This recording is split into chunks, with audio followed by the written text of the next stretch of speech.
இன்னும் சில மாதங்கள்ல தமிழகத்துல சட்டமன்ற தேர்தல் வருது. அதற்காக பாத்தீங்கன்னா, தேர்தல் வேலைகள தற்போதுல இருந்தே பல கட்சிகள் துவங்கிட்டாங்க. ஆனால் தமிழக வெற்றிக் கழகம் மட்டுமே கட்சி ஆரம்பித்ததுல இருந்து 2026 தமிழக சட்டமன்ற தேர்தலுக்காக அதிரடியாக உழைத்துக் கொண்டும் இருக்காங்க. மக்களுடைய அதீத செல்வாக்குமே இவங்க பக்கம்தான் இருக்கு. ஆகையால தற்போதுள்ள ஆளும் கட்சியான திமுக அதனை கண்டு அச்சம் கொண்டிருக்காங்க.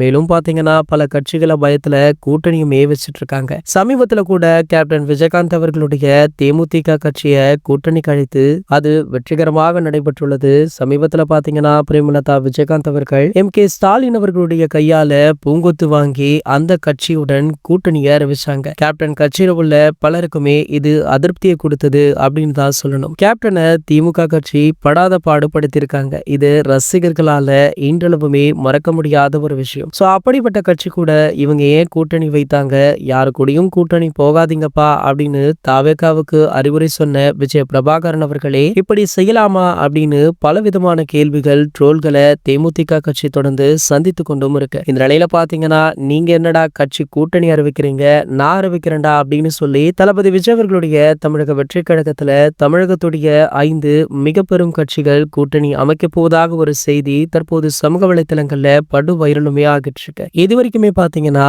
நாதாக்கா நாம் தமிழர் கட்சி அப்படின்ற தகவல் மட்டும் வெளியாகி இருக்கு.